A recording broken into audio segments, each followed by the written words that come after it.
जय हिंद एवरीवन। दोस्तों स्वागत है आप सभी का अपने YouTube चैनल में। तो दोस्तों आज एक छोटी सी वीडियो के माध्यम से मैं आपको पूरी कंप्लीट गाइड बताने वाला हूं कि एनडीए क्या होता है, what is NDA, national defence academy क्या है। बहुत सारे बच्चों के ये सवाल होते हैं कि सर एनडीए ये है क्या। जैसे ही हम 12th पास करते हैं तो काफ़ी लोगों से, आसपास पड़ोसियों से, दोस्तों से, रिलेटिव से ये चीज़ सुनने को मिलती है कि हम तो एनडीए में जाएंगे, हमारा तो एनडीए का एग्ज़ाम है। ये एनडीए है क्या? तो एनडीए की फुल फॉर्म होती है नेशनल डिफेंस एकेडमी। अब ये होती क्या है, इसके बारे में हम इन डेप्थ चर्चा करते हैं। आप कैसे एनडीए में जा सकते हो और एनडीए में क्या होता है और आपको क्या मिलेगा एनडीए का एग्ज़ाम देने पर।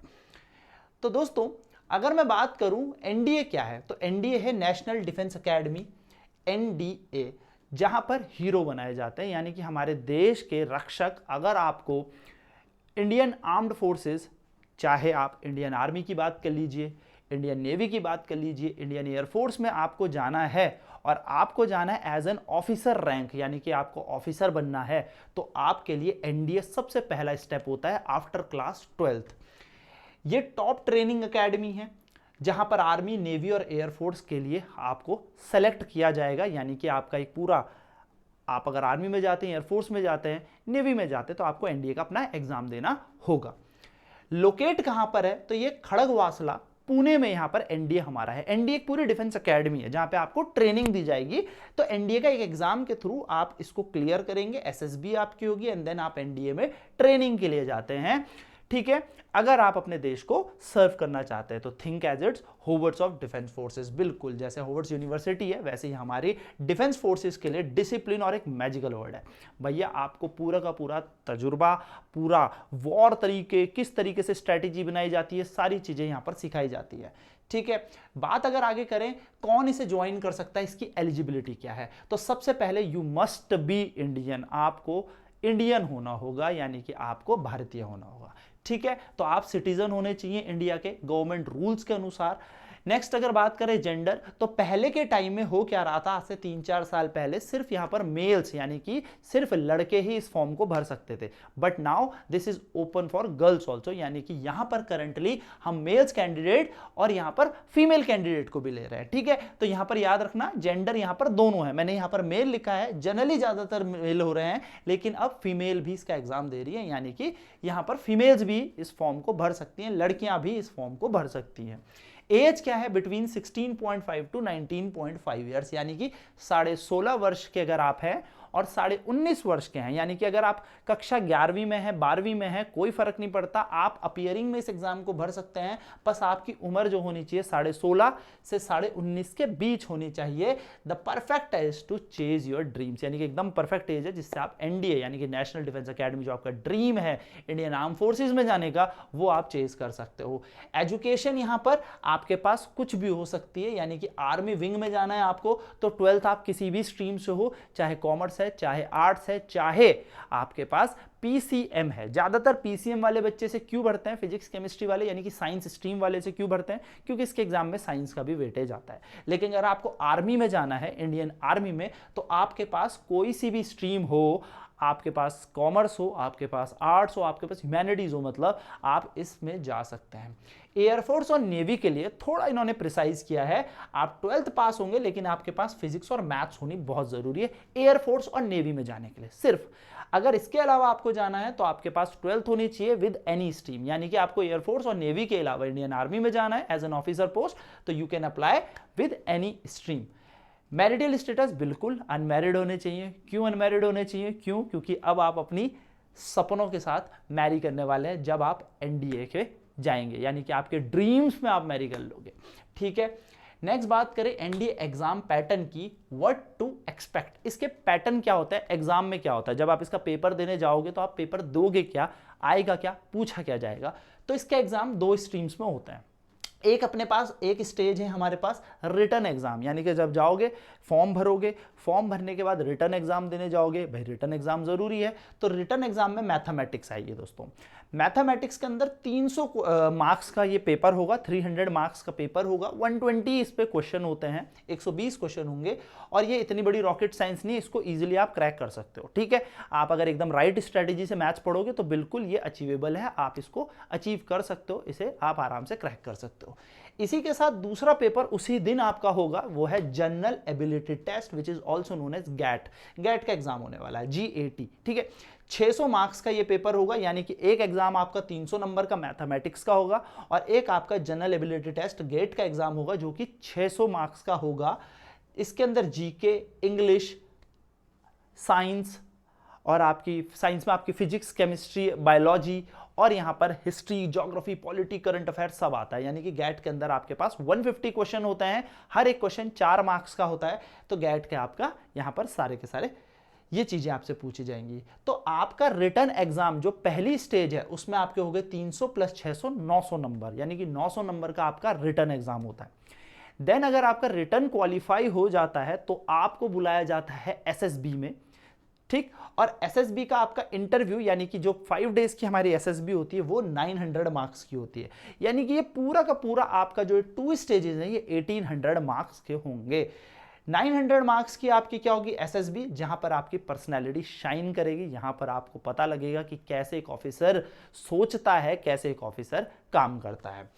ड्यूरेशन क्या होती है इस एग्जामिनेशन की, यानी कि जब आप रिटर्न एग्जाम देने जाओगे तो रिटर्न एग्जाम 2.5 घंटे का होगा आपका मैथ्स का और 2.5 घंटे का होगा आपका गैट का। यानी कि किसी भी एक संडे में जो आपका फंसेगा, ये 5 घंटे का एग्जाम होगा। 2.5 घंटे आपको मैथ्स का पेपर मिलेगा और 2.5 घंटे आपको जनरल एबिलिटी टेस्ट, यानी कि टोटल 5 घंटे का ये एक पेपर है, एक दिन 1 डे एग्जाम है। ऐसा नहीं है कि आज होगा और कल होगा, नहीं, आज ही मैथ्स होगा, फिर बीच में गैप होता है 1-1.5 घंटे का, वैसे 1 घंटे का, एंड देन उसके बाद आपका गैट का पेपर स्टार्ट हो जाता है। नेगेटिव मार्किंग, बिल्कुल यहां पर नेगेटिव मार्किंग है, इसलिए किसी भी क्वेश्चन को अपनी इंक खर्च करने से पहले सोचना कि इसको लगाना है या नहीं लगाना है। मोड इस एग्जाम का ऑफलाइन होता है, ये एग्जाम ऑनलाइन नहीं होता। आपको आपके सेंटर्स मिलेंगे, वहां जाके आपके पास एक पूरी ऑफलाइन शीट होगी, पेपर होगा, OMR शीट होगी और उसको आपको फिल करना है। तो इस तरीके से आप अपना टेस्ट दे सकते हैं। What is the NDA syllabus? अब थोड़ा मैं NDA सिलेबस पे बात करता हूं, हालांकि मैंने इसके ऊपर बहुत सारा डिस्कशन किया भी है, पर थोड़ा थोड़ा मैं आपको ओवरव्यू बता रहा हूं कि आपका सिलेबस क्या होने वाला है। तो सबसे पहले अगर मैं बात करूं मैथमेटिक्स की, क्योंकि सबसे पहला पेपर ही मैथ्स का है, और एक और इंटरेस्टिंग सी चीज बताता हूं, अगर आपका मैथ्स का पेपर या आप क्वालिफाई नहीं कर पाते तो आपकी दूसरी कॉपी चेक नहीं होती। ठीक है, तो मैथमेटिक्स आपका पहला प्रायोरिटी होनी चाहिए कि मैथ्स तो कम से कम क्वालिफाई हो ही हो, ताकि मेरी गैट की OMR भी चेक हो। तो मैथमेटिक्स में जो टॉपिक होते हैं वो 11th और 12th के होते हैं दोस्तों, 11वीं और 12वीं, और अच्छी मैथ्स होती है, मैथ्स का लेवल भी काफी ठीक ठाक है। जिसमें आपको क्या पढ़ना है होता है, जो 11th में और 12th में आप मैथमेटिक्स पढ़ते हो, like algebra, trigonometry, calculus, probability, सब इसके अंदर आ जाता है, डिफरेंशिएशन, ट्रिग्नोमेट्री, इनवर्स ट्रिग्नोमेट्री, जो भी मैथमेटिक्स आप पढ़ते हैं 11th और 12th में। ठीक है, तो फोकस किस पे करना है, किताब NCERT तो आपकी है ही, इसके लिए प्रिफर्डली और बुक्स भी आती है NDA की मार्केट में, उनके बारे में मैं आपको बताऊंगा कि which books are very very good for qualifying NDA को आप कैसे निकाल सकते हो। ठीक है, नेक्स्ट बात करें अगर गैट की, यानी कि जनरल एबिलिटी टेस्ट, तो गैट में सबसे पहला पार्ट होता है इंग्लिश का, जिसमें 50 क्वेश्चन आपके इंग्लिश के होंगे, जिसके अंदर आपसे ग्रामर पूछी जाएगी, वोकैबुलरी पूछी जाएगी, एंटोनिम्स, सिनोनिम्स, साइनोनिम्स, ये सारी की सारी चीजें होती हैं। इसमें वन वर्ड सब्स्टिट्यूशन हो सकता है, इसके अंदर आइडम फ्रेजेस हो सकते हैं। ठीक है, कॉम्प्रिहेंशंस, एक पूरा का पूरा आपको क्या होगा, एक पैराग्राफ दिया होगा, एंड देन उसके बेसिस में आपसे क्वेश्चन आंसर्स भी पूछे जा सकते हैं, एरर्स फाइंड करने के लिए पूछेगा, यानी कि कंप्लीट 50 मार्क्स का यहाँ पर इंग्लिश का एग्जाम होगा। नेक्स्ट इसका पार्ट बी आता है, देखो एक इंग्लिश का पार्ट है और एक पार्ट बी होता है 100 मार्क्स का, मतलब पेपर एक ही है लेकिन 50 मार्क्स इंग्लिश चली गई, 50 क्वेश्चन इंग्लिश लेके चली गई, और फिर आती है हमारे पास जनरल नॉलेज। अब जनरल नॉलेज के अंदर जनरल साइंस भी है दोस्तों, तो याद रखना इसमें फिजिक्स, केमिस्ट्री, बायोलॉजी तो पूछी ही जाएगी, यानी कि फिजिक्स केमिस्ट्री भी आपकी 9, 10th, 11, 12th के बीच पे क्वेश्चन बनते हैं फिजिक्स केमिस्ट्री में भी, और बायोलॉजी में भी आपके 12th लेवल तक के क्वेश्चन बनते हैं, यानी कि NCERT आपकी यहाँ पर सबसे अच्छी दोस्त होने वाली है। ठीक है, मुझे कम से कम 8 साल फिजिक्स को पढ़ाते हुए हो चुके हैं, इसलिए मैं कह रहा हूं कि यहां पर आप एनसीईआरटी अच्छे से कर लेंगे तो आपका फिजिक्स का पोर्शन इतना तो हो जाएगा कि क्वेश्चन कहीं बाहर ना जाए।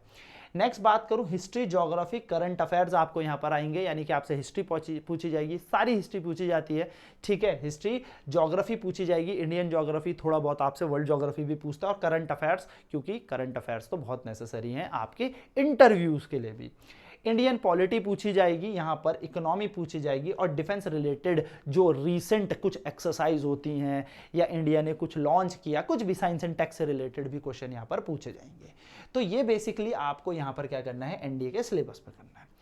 तो यहां पर आपको क्या करना है, इन सारी चीजों को तैयार करके चलना है। वहीं पर बात करें, अब फिजिकली की बात करें कि फिजिकल क्या आप रेडी हैं, तो फिटनेस स्टैंडर्ड क्या होता है, मिनिमम हाइट जो है 157 सेंटीमीटर यानी कि 157 सेंटीमीटर होनी चाहिए, यानी कि हाइट का यहाँ पे ज़्यादा कुछ पंगा है नहीं, 150 सेंटीमीटर आपकी हाइट है, आपको रिलैक्सेशन आपका काम बन जाएगा। एज कहीं कहीं कुछ कुछ जगह पर हाइट का थोड़ा सा रिलैक्सेशन भी है, as per the certain regions, कि किस किस जगह पर आपको कैसी कैसी यहाँ पर क्या दी है, आपको रिलैक्सेशन मिला है। वेट आपका आपकी हाइट के अकॉर्डिंग मैच होना चाहिए, जैसे हम बोलते भी हैं बीएमआई के हिसाब से होना चाहिए, ठीक है। बीएमआई के हिसाब से आपका वेट देखेंगे, ऐसा भी नहीं कि आप बहुत ज़्यादा ही क्रैश हो, बिल्कुल ही एकदम पतले, एकदम कमज़ोर हो, कमज़ोर भी नहीं होनी चाहिए, आपका वेट यहाँ पर मैनेज होना चाहिए, ठीक है। कोई फिजिकल डिसेबिलिटी नहीं होनी चाहिए और कोई भी क्रोनिक इलनेस नहीं होनी चाहिए, ठीक है। मेडिकल स्टैंडर्ड क्या है, परफेक्ट विजन, 6/6 है तो वेल एंड गुड, लेकिन 6/9 अगर चश्मे के साथ है तो भी चलेगा, यानी कि आप चश्मा लगा होना चाहिए पर 6/9 विजन विद ग्लासेस। कोई कलर ब्लाइंडनेस नहीं होनी चाहिए, नाइट ब्लाइंडनेस नहीं होनी चाहिए, यानी कि रंग वाली आपको कोई ऐसा ना हो कि आप रंग पहचान नहीं सकते, यार रात में आपको नहीं दिखता, इसके लिए ये वाली चीज याद रखनी है। आपका हार्ट, दिल हेल्दी होना चाहिए, लंग्स और ओवरऑल फिटनेस, क्योंकि मेडिकल टेस्ट भी यहाँ पर दोस्तों होता है, तो ये यहाँ पर बेसिक सी चीज है। तो अपने ऊपर फिटनेस पे ध्यान दो, क्योंकि फिटनेस का मतलब सिर्फ यही नहीं है दोस्तों कि लाइफस्टाइल बन जाए या फिर आप बहुत सुंदर दिखो। फिटनेस का मतलब ये भी होता है कि आप जब आर्म फोर्सेज में जाओ तो किस तरीके से चीज़ों को डील करो, आपका माइंड भी उस तरीके से काम करना चाहिए और आपकी बॉडी भी उस तरीके से आपके काम करनी चाहिए। तो how to crack NDA like a pro, आप एनडीए को कैसे निकालेंगे जैसे एक प्रो निकालता है। सबसे पहले आप अपना स्टडी स्मार्ट बनाएं, एकदम स्टडी को पूरा बाइफोकेट करें कि किस तरीके से आपको एनडीए के लिए जाना है, क्या तैयारी करनी है, क्या मेरा सिलेबस है, पता होना चाहिए आपको सिलेबस, कुछ भी नहीं पढ़ना। अगर आप स्टिक टू योर सिलेबस रहेंगे, एकदम अपने सिलेबस के अकॉर्डिंग चलेंगे, तो आपको अचीवमेंट पाने से कोई नहीं रोक सकता। मास्टर कर लीजिए एनसीईआरटी को, मैथ्स के लिए एनसीईआरटी पहले बहुत अच्छे से पढ़ लीजिए, फिर आपके पास एनसीईआरटी के बाद और भी बुक्स होती हैं, वो भी मैं आपको बताऊंगा। साइंस के लिए मैंने जैसे कहा NCERT are very good, NCERT से बाहर साइंस जनरली नहीं बनती, फिजिक्स, केमिस्ट्री और बायोलॉजी में। न्यूज़पेपर डेली पढ़े, क्योंकि करंट अफेयर्स आ रहे हैं, बहुत सारी वेबसाइट्स भी हैं, बहुत सारी हमारे चैनल्स भी होते हैं जहाँ पर हमें करंट अफेयर्स पढ़ाया जाता है। प्रैक्टिस मेक्स परफेक्ट, जैसे कि आप जानते हैं, तो मॉक टेस्ट जितना देंगे, जितना क्वेश्चन प्रैक्टिस करेंगे, एक जैसे 100 क्वेश्चन 50 क्वेश्चन आप प्रैक्टिस करें तो आपकी स्पीड बढ़ेगी। क्यों? क्योंकि जब एग्जाम में 120 क्वेश्चन आपके सामने होंगे और 2.5 घंटे होंगे तो घड़ी किसी के लिए नहीं रुकती, तो आपको अपने हाथों की स्पीड भी बढ़ानी पड़ेगी। तो वो जितना ज़्यादा आप प्रीवियस ईयर क्वेश्चन करेंगे, जितना ज़्यादा आप क्वेश्चन प्रैक्टिस करेंगे, उतनी तेज आप इस चीज़ को अचीव कर सकते हैं। टेक मॉक टेस्ट दें जिससे आपकी स्पीड भी बढ़े और आपकी एक्यूरेसी भी बढ़े। गेट फिट, रनिंग करें। अब रनिंग का देखो, मैं यहाँ पर ऐसा बोलूंगा कि रनिंग करके स्टेमिना जरूर बनाएं। हालांकि एनडीए के अंदर ऐसी रनिंग नहीं होती कि आपको बोलेंगे कि जाओ 4 मिनट में 1600 मीटर भाग के आओ, ऐसी कोई रनिंग नहीं होगी एनडीए में, ठीक है। जैसे होता है ना हमारी जनरल फौज में, तो ऐसी होता है कि हमें 1600 मीटर यानी कि 1 माइल्स हमें भगाया जाता है विद 4 मिनट 5 मिनट के अंदर अंदर। यहाँ पर ऐसी कोई रनिंग नहीं होती। यहाँ पर हमारे पास एक ग्राउंड का टेस्ट होता है, और वो ग्राउंड का टेस्ट भी जिसमें हमें भागना होता है, दौड़ना होता है, रस्सियाँ चढ़नी पड़ती है, बेसिकली वो हमें 3 मिनट का होता है, ठीक है। लेकिन फिर भी ये फिट क्यों होना जरूरी है? क्योंकि इसके अलावा और भी टास्क आपको वहां पर मिलते हैं। सो एनडीए में बहुत फन आता है। ऐसा नहीं है कि एनडीए में बहुत ज़्यादा आपको ऐसा लगे कि क्या है, बहुत मज़ा आएगा आपको। जब आप एनडीए का एग्जाम देके एसएसबी देने जाएंगे तो आपको अलग से ही दुनिया देखने को भी मिलेगी कि अच्छा ऐसी भी चीज़ें हो सकती है किसी एक व्यक्तित्व को या किसी एक पर्सनैलिटी को एनालिसिस करने की, ठीक है। तो प्रैक्टिस करें, पुशअप्स करें, सिटअप्स करें, चिनअप्स करें, क्योंकि आप अगर परफेक्ट रहेंगे, आपका स्टेमिना ठीक रहेगा, तो आप और चीज़ें भी अच्छे से कैरी कर सकते हैं। एसएसबी की प्रिपरेशन करेंगे, अपनी कम्युनिकेशन स्किल्स को सुधारें, इंग्लिश को ज़्यादा प्रेफर करते हैं। अब इसका ये मतलब नहीं कि हिंदी बोल ही नहीं सकते, बिल्कुल बोल सकते हो, बट ज़्यादातर वहाँ पर इंग्लिश ही चलेगी। तो आप हिंदी मीडियम से हैं, बिल्कुल सिलेक्शन होता है बच्चों का जिन्होंने हिंदी से 11वीं-12वीं की है, मतलब उनका मीडियम ही हिंदी था, हिंदी माध्यम से सिलेक्शन होता है बच्चों का। आप थोड़ा कम्युनिकेशन स्किल्स पे ध्यान दे सकते हैं। तो टूटी फूटी सही पर अंग्रेजी बोलना शुरू करें, कम्युनिकेट करना शुरू करें, शीशे के आगे खड़े होकर कम्युनिकेट करें अपने दोस्तों के साथ। शर्माना यहीं से खत्म होता है। एक्चुअली हमें लगता है कि शीशे के आगे खड़ा होगा तो पहले अपने आप को देख के शर्म आ जाती है हमें, है ना। तो हमें कम्युनिकेट करना है। शीशे के आगे खड़े होंगे, पहले दिन कुछ शर्म आएगी, नजरें चुरेंगी, दूसरे दिन, तीसरे दिन, चौथे दिन आपका कॉन्फिडेंस लेवल अप होगा। जब आप अपने से ही फेस करोगे, जब आप अपने को फेस कर सक रहे हो, तभी तो आप दूसरों को भी फेस करोगे। तो कोई शर्माना नहीं, एक बार, दो बार, तीन बार, क्या होगा, क्या शीशे हंसेगा तो नहीं ना आप पे। तो आप अपनी कम्युनिकेशन स्किल सुधारें, slowly slowly you will be better and one day you will be best. ठीक है, प्रैक्टिस करें, ग्रुप डिस्कशन, अपने दोस्तों के साथ ग्रुप डिस्कशन करें, मॉक इंटरव्यूज करें, तो इस तरीके से आपका एनडीए क्रैक हो जाएगा ना। Why join NDA? एनडीए को ज्वाइन करके आपको पर्क्स क्या मिलने वाले हैं, आपका फायदा क्या होने वाला है, एनडीए के बाद होता क्या है। सर एनडीए में मैं ऑफिसर बन जाऊंगा तो क्या होगा? सबसे पहले देश की सेवा। अब ये तो सर और चीजों में भी हो रही है, बिल्कुल देश की सेवा हम कर सकते हैं। और सबसे बेस्ट पार्ट है विद वर्दी, विद यूनिफॉर्म। यूनिफॉर्म के साथ देश की सेवा, साथ में कंधों पे स्टार, ऑफिसर रैंक पे आप होंगे, तो एक प्राउड मूवमेंट होगा। आपको अपने पेरेंट्स के नज़रों में देखने को मिलेगा, या आप कह सकते हो आपको समाज में एक ऐसा दर्जा मिला जाएगा कि आप एक ऑफिसर कहलाएंगे। नेक्स्ट बात करें एडवेंचर। यहाँ पर आपको बहुत सारे एडवेंचर भी कराए जाएंगे। अगर किसी को एडवेंचरस लाइफ पसंद है तो जैसे कि आप जाएंगे आर्म फोर्सेज में, तो बहुत तरीके की आपको मतलब गोलियां चलाने को मिलेंगी, आपको बंदूकें चलाने को मिलेंगी। आप समझ सकते हो, एक ये भी अपने में एक अपने आप ही एक एडवेंचरस बात है। स्काई डाइविंग आपको कराएंगे, माउंटेनियरिंग कराएंगे, आपको बहुत सारी, मतलब जितना आपको एडवेंचर देखना होगा वो सारे एडवेंचर आप यहाँ देख सकते हो। वर्ल्ड क्लास की ट्रेनिंग है, आपको डिसिप्लिन सिखाया जाएगा, टीम वर्क सिखाया जाएगा, और सारी की सारी ट्रेनिंग दिखाई जाएगी। हाउ टू मेक स्ट्रेटजीज, कैसे स्ट्रेटजी बनानी है, कैसे क्रूशियल टाइम में अपनी टीम को बाहर निकालना है, यानी कि टीम वर्क भी यहाँ पर आपको पूरा का पूरा सिखाया जाएगा। रिस्पेक्ट सिखाई जाएगी, अपने से जूनियर के साथ कैसे पेश करना, अपने सीनियर के साथ कैसे आना है। आपसे हो सकता है बहुत बड़े बड़े उम्र दराज लोग, हो सकता है हमारे पापा की एज के लोग हमारे जूनियर हों, तो उनके साथ आप कैसे बिहेवियर करोगे, उनको क्या सीधे आप एक ऑफिसर पोस्ट में आपको सर करके बात करेंगे तो आप उनको कैसे ट्रीट करें, ये पूरी मैनर्स सिखाते हैं। इवन दो डाइनिंग मैनर सिखाते हैं कि खाना कैसे खाया जाता है, सब कुछ कैसे खाया जाता है। यानी कि योर लाइफ शुड बी, मैं कह सकता हूँ will be completely change, not should be, will be completely change. यहाँ पर पूरी कंप्लीट चेंज रहेगी।